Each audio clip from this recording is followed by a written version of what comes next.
Hello दोस्तों, welcome to amazing classes. आप सभी दोस्तों का अमेजिंग क्लास में स्वागत है। आज से मैं आरआरबी एनटीपीसी का जो एग्ज़ाम चल रहा है अभी CBT-1, आज से हम आरआरबी एनटीपीसी CBT-2 का प्रिपरेशन कराएंगे, जो एग्ज़ाम के लिए बहुत ही इम्पोर्टेंट है। सभी कंसेप्ट को बारीकी से बताया जाएगा और आपको टेस्ट भी लिया जाएगा वीकली। सप्ताह में जो भी पढ़ाया जाएगा मैथ रीजनिंग में, और कोशिश करेंगे कि जीके जीएस भी पढ़ाया जाए, लेकिन मैथ रीजनिंग तो कंटिन्यू रहेगा और कभी कभार जो होगा कि आपको जीएस का भी पढ़ाया जाएगा, एक दो लेक्चर, ठीक है। लेकिन आपको फोकस करना है मैथ रीजनिंग पे। अगर आपका मैथ रीजनिंग सही होगा तो आप एग्ज़ाम आसानी से क्वालिफाई कर सकते हैं, क्योंकि जीएस जो है बहुत ही वास्ट सिलेबस है। तो मैथ रीजनिंग पे आपको ध्यान देना है। और आपको अगर टेस्ट देना है तो सप्ताह में आपको टेस्ट लिया जाएगा, जो आपका जिसका लिंक आपको टेलीग्राम में शेयर किया जाएगा। इसीलिए आप टेलीग्राम से जुड़ जाएं। टेलीग्राम का लिंक आपको डिस्क्रिप्शन बॉक्स में मिल जाएगा। तो आज से हम स्टार्ट करते हैं मैथ। जिसमें मैथ में क्या होगा, आपको CBT-1 में 30 क्वेश्चन पूछा जा रहा था, अब CBT-2 में आपको मैथ में 35 क्वेश्चन पूछा जाएगा। और देखिए, पहले था 100 क्वेश्चन था CBT-1 में। CBT-1 में 100 क्वेश्चन था, अब CBT-2 में आपको 120 क्वेश्चन रहेगा 90 मिनट में, ओनली 90 मिनट। खाली नंबर ऑफ क्वेश्चन बढ़ गया। तो मैथ आपका 35 रहेगा, रीजनिंग 35 रहेगा, और आपका 50 आपका जीके जीएस रहेगा, ठीक है। तो ये आपको ध्यान देना है। तो चलिए स्टार्ट करते हैं।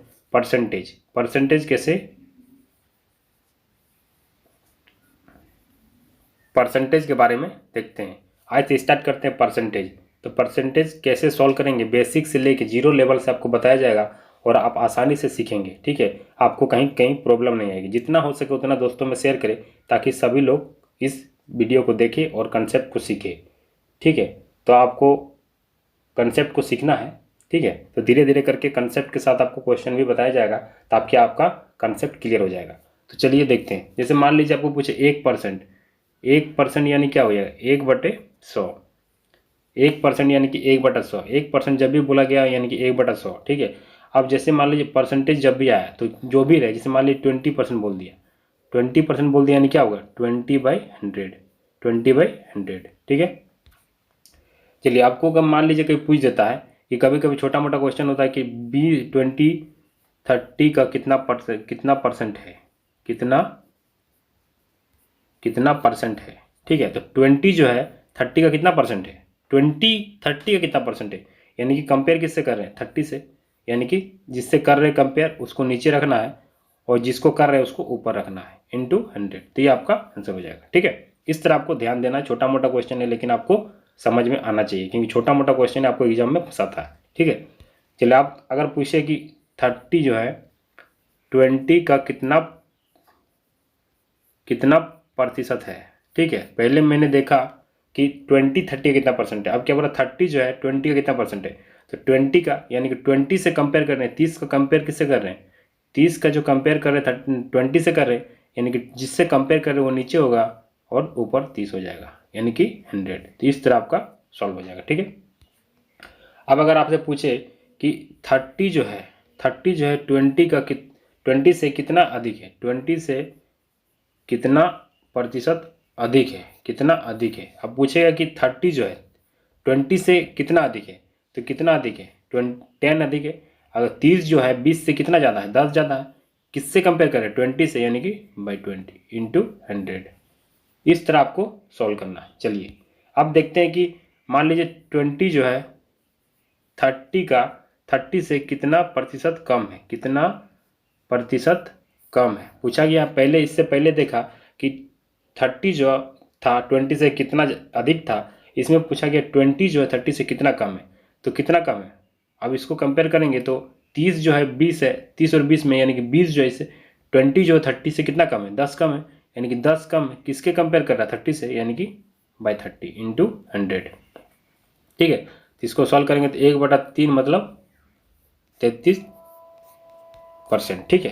तो इस तरह आपको सॉल्व करना है।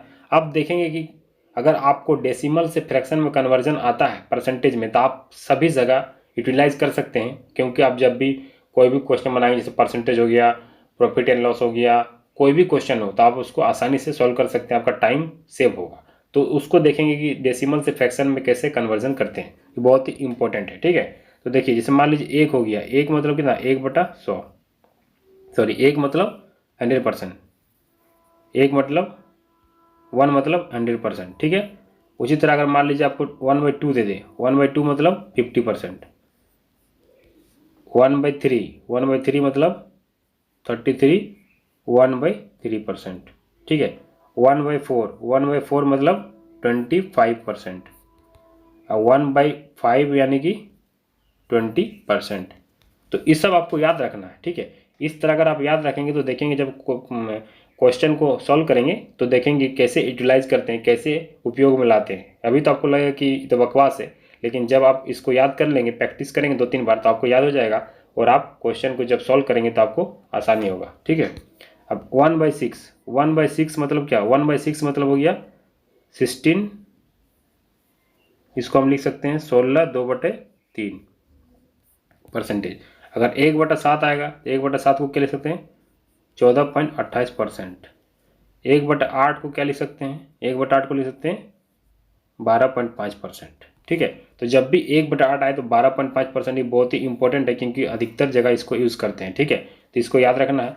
अगर मान लीजिए 1/9 आएगा, 1/9 यानी कि 11.11%, ठीक है। 1/10 यानी कि 10%, 1/11 यानी कि 9.09%, ठीक है। इस तरह आपको ध्यान देना। अब देखिए, अगर मान लीजिए कोई पूछ दिया कि 2/3/7, 3/7 का क्या होता है, तो 1/7 मतलब जानते थे, 1/7 मतलब कितना था, 14.28 था, 14.28 था। तो 3 से इसको मल्टीप्लाई कर देंगे, यानी कि इसको अगर 3 से मल्टीप्लाई कर देंगे तो आपका हो जाएगा 42.85%।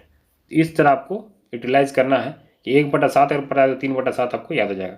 उसी तरह अगर 5/7 पूछे तो 5/7 करें तो 1/7 का कितना था, 1/7 का कितना था 14.28, तो उसको मल्टीप्लाई करेंगे 5 से, यानी कि 71.42% हो जाएगा, ठीक है। और इसी तरह मान लीजिए 3/8 पूछ दे आपको, अगर आपसे कोई पूछ दे 3/8 क्या होता है, तो 1/8 का 12.5 था, 3 से मल्टीप्लाई करेंगे 12×36 और इधर 1.5 यानी कि 37.5। देखिए कितना मज़ा आ रहा है। अगर आप इसको देखेंगे तो आप तुरंत याद हो जाएगा, प्रैक्टिस करेंगे तो आपको याद हो जाएगा। उसी तरह अगर मान लीजिए आपसे पूछे कि 5/8 का क्या हो जाएगा, तो 5 यानी कि 1/8 का आपको पता था कि 12.5 है, तो 5 से मल्टीप्लाई कर देंगे तो आपका 62.5% हो जाएगा, ठीक है। जब भी आपको दिखे 0.5 यानी कि 1/8, ठीक है। अगर ठीक है, इसी तरह आप इसको यूटिलाइज कर सकते हैं। जैसे मान लीजिए आपको बोल दे कि 2/9, 2/9 का फ्रैक्शन परसेंटेज में कैसे हो जाएगा, तो 1/9 का क्या था, 11.11 था, यानी कि 22.22% हो जाएगा, ठीक है। उसी तरह 2/11 पूछा जाए तो 1/11 यानी कि 1/11 मतलब 9.09, 1/11 यानी कि 9.09, यानी कि 2 से मल्टीप्लाई कर देंगे तो 18.18%। इस तरह आपको अप्लाई करना है, ठीक है। अब देखिए क्वेश्चन देखते हैं। जैसे मान लीजिए 27.27% ऑफ 1331, ठीक है। तो आपको इसका वैल्यू पता था, इसका वैल्यू क्या था, जैसे आपको पता था कि 9.09, 9.09 का मतलब क्या था, 1/11, इसको 3 से मल्टीप्लाई करेंगे तो कितना हो जाएगा, 27। देखिए 1/11 यानी कि 9.09 था, तो उसी तरह 3 से मल्टीप्लाई करेंगे तो 27.27 हो जाएगा। इसका मतलब क्या हुआ, देखिए कैसे अप्लाई हो रहा है। तो यहाँ 27.27 की जगह क्या लिख सकते हैं, 3/11 डायरेक्टली लिख सकते हैं, इंटू इतना। अब इसको डिवाइड करेंगे तो 11 11 दूना 22, 11 11 यानी कि 3 3 दूना 6 3, 363 यानी कि आपका आंसर हो जाएगा। इस तरह आप इसको यूटिलाइज कर सकते हैं, जो आपके लिए बहुत ही इंपॉर्टेंट है। इसीलिए आपको लग रहा है कि तो बकवास है, बकवास नहीं है। छोटा छोटा चीज़ पर अगर आप ध्यान नहीं देंगे, कंसंट्रेट नहीं करेंगे, तो आप बड़ा क्वेश्चन सॉल्व नहीं कर सकते, ठीक है। अब देखिए, अब तो हो गया 1/12, 1/12 का फ्रैक्शन वैल्यू लिखेंगे तो डायरेक्ट हो जाएगा 8 1/3%। तो इस सबको आपको नोट करना है, आपको नोट्स भी बनाते जाना है, ठीक है, ताकि आपको रिवाइज करने में सुविधा हो, ठीक है। अब जैसे मान लीजिए 1/15, 1/15 का जो परसेंटेज वैल्यू होता है 6 2/3%। तो ये याद रखना है, ये बहुत ही इंपॉर्टेंट है। 1/8 हो गया, 1/6 हो गया, 1/15 हो गया, ये बहुत ही इंपॉर्टेंट है। ये सब क्वेश्चन में आपको जब क्वेश्चन सॉल्व करेंगे तो आपको मिलते रहेगा, ठीक है। तो इसी तरह आपको सॉल्व करना है। आप देखिए कुछ क्वेश्चन को देखेंगे, ठीक है। अब जैसे मान लीजिए कोई क्वेश्चन आपको दे दे कि 315 का, ठीक है, निकालना है 134/2/7%, ये निकालना है। तो आप कैसे करेंगे, ये तो बहुत ही हार्ड हो गया। तो अब इसको क्या करेंगे, 134/2/7 जो इसको तोड़ेंगे, 134 को फिर क्या करेंगे 100 करेंगे, ठीक है। उसके बाद इसको क्या करेंगे 20 करेंगे, और बचा कितना 14, 14/2/7, ठीक है। तो 14/2/7, तो 14 जो था आपको पता था कि 1/7 का क्या था, 1/7 जो था, तो 100% इसका यहाँ से हो गया 100%, यानी कि 315 हो गया, ठीक है। 100% अगर निकालेंगे इसका तो 100%, ठीक है। तो 100% यानी कि 1 हो जाएगा एक बार, ठीक है। 20% यानी कि 1/5, ठीक है। प्लस 14/2/4, 14 यानी कि 14 पता था आपको 1/7 का जो था 14.28 था, ठीक है। तो यही वाला आपका, ठीक है। तो इसका डायरेक्ट लिख सकते हैं 1/7, इसका जो मान है 1/7 हो जाएगा, ठीक है। अब एक की जगह तो यहाँ 315 हो गया। अब इसको अगर 5 से डिवाइड करेंगे तो 5 से डिवाइड, देखिए अब देखिए इसको 315 तो एक बार हो गया, 315 यहाँ पर एक की जगह पर हो गया, 315 तो एक बार हो गया, ठीक है। 5 से भाग देंगे, ठीक है। 5 से भाग देंगे तो 5 6 3 या 63, यानी कि +63, ठीक है। ठीक है, अब 1/7 है, यानी कि 7 से डिवाइड करेंगे, 7 चौक 28, 7 पचे 35, 7 चौक 28, 7 पचे 35। अब सबको ऐड करेंगे, यानी कि 5 5 10 और 3 यानी कि 13, ठीक है। अब 6 4 10 11, 11 1 12, और 4 और 1 3 और 1 4, तो 423 जो होगा आपका आंसर हो जाएगा। तो इस तरह आपको सॉल्व करना है। अगर आप प्रैक्टिस करेंगे ना तो आपको आसानी हो जाएगा। अगर प्रैक्टिस नहीं करेंगे तो आपको लगे कैसे बनेगा कैसे नहीं बनेगा। तो इसी तरह आपको ध्यान देना है।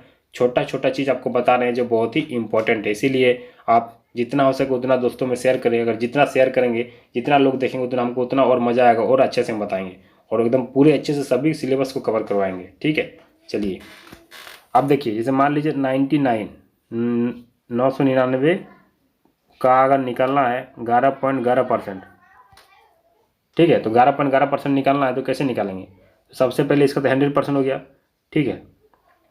111.11% निकालना है, यानी कि एक तो हो गया 100% और एक हो जाएगा आपका 11.11%। तो पहले देखा था 100% मतलब कितना हो जाएगा, पूरा हो जाएगा 999 प्लस 11, क्या 11.11 यानी कि 1/9 था, फ्रैक्शन में पता था ना 1/9 था, तो 9 से डिवाइड कर देंगे, ठीक है। तो इसी तरह 0 10 11 10 11, इस तरह आपको सॉल्व करना है। देखिए कितना मज़ा आ रहा है। अगर आपको फ्रैक्शन वैल्यू पता रहेगा तो आप तुरंत क्वेश्चन को सॉल्व कर सकते हैं।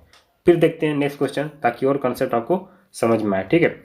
अब जैसे मान लीजिए 480 दिया हुआ है, 480 दिया हुआ है, ठीक है। 480 का निकालना है हमको, 480 का 137.5% निकालना है, 137.5% निकालना है। तो सबसे पहले क्या करेंगे, इसको 100% करेंगे, 100% करेंगे, और 37.5 बचे, यानी कि आप क्या करेंगे 25 कर देंगे और इधर 12.5 कर देंगे। तो इसका पता है, इसका मतलब पूरा हो जाएगा। एक फ्रैक्शन के बारे 100% हो गया, इस सब परसेंटेज में। तो 100% मतलब एक बार एक होता है, यानी कि 480, तो इधर हो गया 25% निकालना है, यानी कि 1/4, 4 से डिवाइड करेंगे इसको। 25% मतलब कितना था 1/4, 4 से डिवाइड करेंगे 4, ठीक है। 4 का 4 4 8, ठीक है। अब 12.5% आपने देखा था 1/8, 8 से डिवाइड करेंगे 8 6 48, तो यहाँ से आपका आंसर आ गया, ठीक है। 200 600 680 आपका करेक्ट हो जाएगा, सॉरी 660, ठीक है। 8 2 10, यानी कि 660 आपका राइट हो जाएगा। इस तरह आपको क्वेश्चन को सॉल्व करना है। आप देखिए नया कंसेप्ट देखते हैं कि मान लीजिए कोई परसेंटेज दिया हुआ है, इंक्रीज कर रहा है या डिक्रीज कर रहा है। जैसे मान लीजिए दिया आपको 20%, 20% आपका इंक्रीमेंट हो रहा है, यानी कि 20% बढ़ रहा है, ठीक है। तो 20% मैंने देखा, सबसे पहले आपको बताया 20% मतलब 1/5, कितना बढ़ रहा है 1 बढ़ रहा है। तो 5 से अब क्या हो जा रहा है 6 हो जा रहा है, 5 से क्या हो जा रहा है 6 हो जा रहा है। पहले 5 था, इनिशियल वैल्यू कितना था 5 था, अब क्या हो गया कि 1 इंक्रीज कर गया है, मैंने 20% इंक्रीज किया, मतलब ये जो ऊपर वाला पार्ट है ना वही बढ़ रहा है, यानी कि 1 बढ़ रहा है। तो यानी कि 5 से 6 हो गया, ठीक है। अब जो 5 था पहले अब 6 हो गया।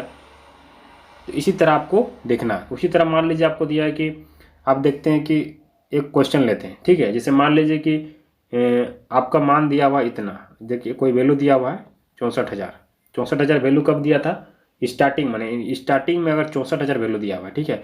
और 64,000 वैल्यू दिया है तो 62.5% जो है इंक्रीज कर रहा है। तो 62.5 आपको पता था, जब भी 0.5 वाला आएगा यानी कि 5/8 हो जाएगा। 12×7=84, यानी कि 1/8 वाला हो गया, तो 1/8 हो गया, यानी कि इसका जो मान होगा आपका 5/8 हो गया। तो पहले मान जो था 8 था, तो 8 रेशियो बराबर इतना दिया हुआ, इनिशियल वैल्यू इतना था। अब इंक्रीमेंट के बाद कितना हो गया, तो 8 हो गया।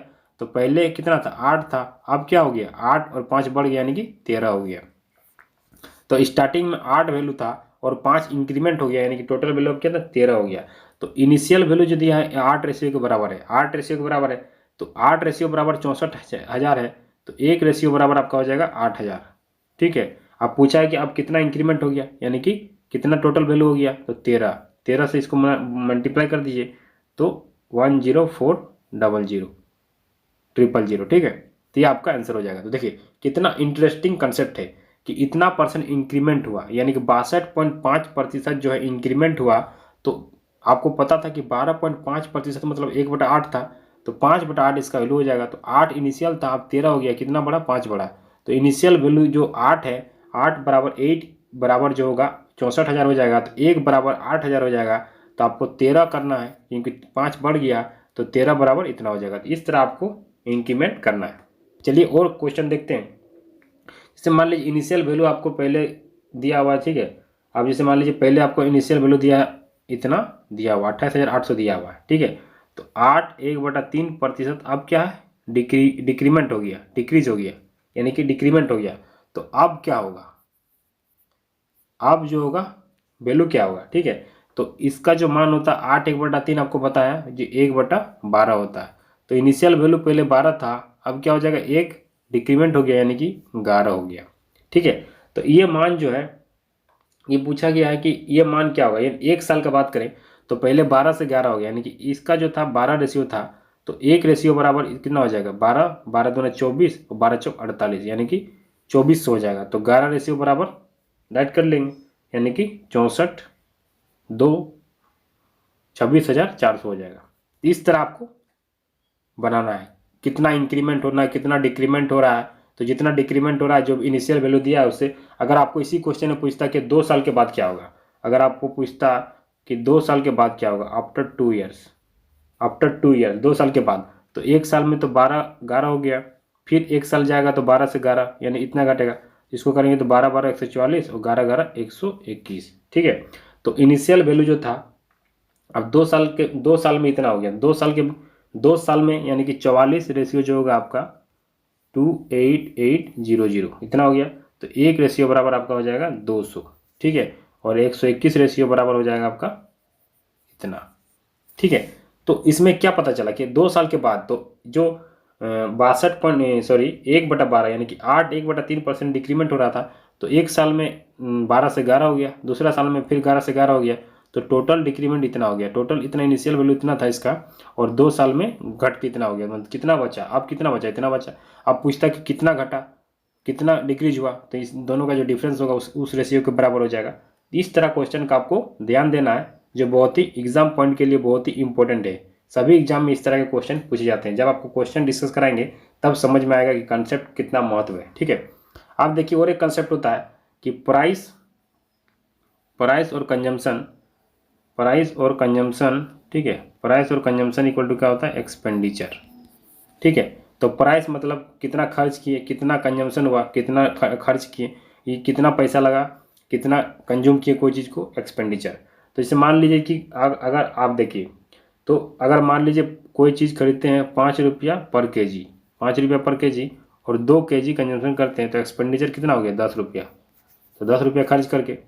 तो इसी तरह अगर मान लीजिए 2 रुपया पर केजी कोई चीज़ खरीदते हैं, तो और 5 केजी खरीदते हैं, तो कंजम्पशन आपका 10 रुपया एक्सपेंडिचर हुआ। तो देखिए ये दोनों चीज़ जो आपस में क्या इंटरचेंज है। अगर हम कंजम्पशन 2 किलो करते हैं तो 5 रुपया लगता है, अगर 2 रुपया पर केजी से करते हैं तो ज़्यादा खरीदना पड़ता है। तो ये एक्सपेंडिचर जो होता है वो दोनों में क्या हो रहा है, सेम हो रहा है। तो इससे क्या महत्व निकलता है कि प्राइस जो है, प्राइस अगर 5:2 है, ठीक है, तो कंजम्पशन जो होगा आपका 2:5 हो जाएगा। आपस में दोनों इंटरचेंज हो जाएगा, क्योंकि एक्सपेंडिचर आपको कांस्टेंट रखना है। तो देखेंगे कि क्वेश्चन को, आप देखेंगे क्वेश्चन को कैसे बनाते हैं। देखिए क्वेश्चन लेते हैं, जैसे मान लीजिए प्राइस दिया हुआ है, मैंने प्राइस कितना दिया है, 16 2/3 3%। 16 2/3% इंक्रीमेंट हुआ, प्राइस में इंक्रीमेंट हुआ और कंजम्पशन जो होता है उसमें डिक्रीमेंट करना है, एक्सपेंडिचर को कांस्टेंट रखना है। ठीक है, तो सबसे पहले क्या देंगे प्राइस।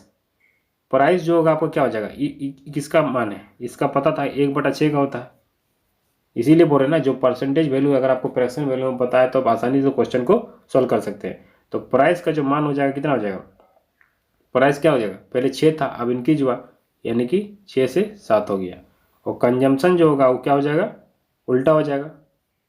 ठीक है, क्योंकि एक्सपेंडिचर कांस्टेंट रखना है, तो इतना हो गया। अब पूछा गया है कि कंजम्पशन में कितना डिक्रीमेंट हुआ, तो कंजम्पशन में कितना डिक्रीमेंट हुआ, पहले 7 था अब 6 हो गया, यानी कि एक डिक्रीमेंट हुआ किसके रिस्पेक्ट में, 7, यानी कि 1/7 हो जाएगा फ्रैक्शन वैल्यू। तो 1/7 अगर फ्रैक्शन वैल्यू होगा तो परसेंटेज कितना हो जाएगा, आप डायरेक्ट लिख देंगे 14.28%, डायरेक्ट लिख सकते हैं। देखिए कितना इसका यूटिलाइजेशन हो रहा है। ठीक है, अब देखिए नेक्स्ट क्वेश्चन देखते हैं। उसी तरह अगर मान लीजिए प्राइस है 62.5%, प्राइस कितना 62.5% डिक्रीमेंट हो रहा है, तो कंजम्पशन कितना, कंजम्पशन में कितना इंक्रीमेंट होगा अगर एक्सपेंडिचर आपका समान है यानी कांस्टेंट है। तो देखिए ये क्या है 5/8, आपको पहले बताया था कि 5/8 इसका फ्रैक्शन वैल्यू होता है। तो प्राइस जो होगा, प्राइस माने मूल्य जो होगा पहले कितना घट गया, यानी कि 8 से 5 घट गया यानी कि 3 हो गया। ठीक है, अब कंजम्पशन की बात करें, कंजम्पशन ठीक है यानी कि कितना खर्च हो रहा है, यानी कि 3:8 हो जाएगा। तो इसमें बोला कंजम्पशन कितना इंक्रीज करेगा, देखिए अब इंक्रीज कितना हो गया, 3 पहले 3 था 5 हो गया 8 हो गया, यानी कितना 5 का इंक्रीमेंट हो गया, 5 का इंक्रीमेंट हो गया किसके रिस्पेक्ट में, इसके रिस्पेक्ट में, यानी कि इतना हो गया। तो 5/3 यानी कि डायरेक्टली आप इसको लिख सकते हैं, तो इतना प्रतिशत आपका हो जाएगा। तो इसी तरह आपको बताना था जो सब कॉन्सेप्ट आपको बताएं। अब क्या करेंगे नेक्स्ट क्लास में आपको कुछ क्वेश्चन डिस्कस कराएंगे, जो भी मैं टॉपिक करवाया तो इसको आप रिवाइज करें, नोट्स बनाएं, जितना हो सके उतना दोस्तों में शेयर करें, क्योंकि मैं चाहता हूं कि सभी लोग सीखें, जितना हो सके सभी को सीखे। जिसको जो भी कोचिंग नहीं कर पा रहे हैं वो जरूर इसको देखें और जितना हो सके उतना शेयर करें, ताकि सभी दोस्त जो भी विद्यार्थी तैयारी कर रहे हैं घर बैठे बैठे आसानी से तैयारी कर सकें और कंसेप्ट को भी सीखें और एग्जाम भी क्वालिफाई करें। ये मकसद नहीं कि खाली पढ़े, खाली देखना नहीं है, कंसेप्ट को सीखना है और एग्जाम में अब क्वेश्चन को प्रैक्टिस करना है। कहीं भी डाउट हो तो आप जरूर कमेंट करें, और कोई भी प्रॉब्लम हो तो आप व्हाट्सएप में मैसेज भी कर सकते हैं। जो भी क्वेश्चन में प्रॉब्लम हो आप व्हाट्सएप में मैसेज कर सकते हैं। टेलीग्राम ग्रुप बना हुआ है, ठीक है, टेलीग्राम ग्रुप में भी आप जुड़ सकते हैं, वहाँ से भी आप क्लास का नोटिफिकेशन देख सकते हैं। और अगर आप चैनल पर नए हैं तो चैनल को सब्सक्राइब कर दे, साथ ही बेल आइकन प्रेस कर दे, ताकि जो भी वीडियो अपलोड करो आप तक नोटिफिकेशन पहुँचे। Thank you for watching this video.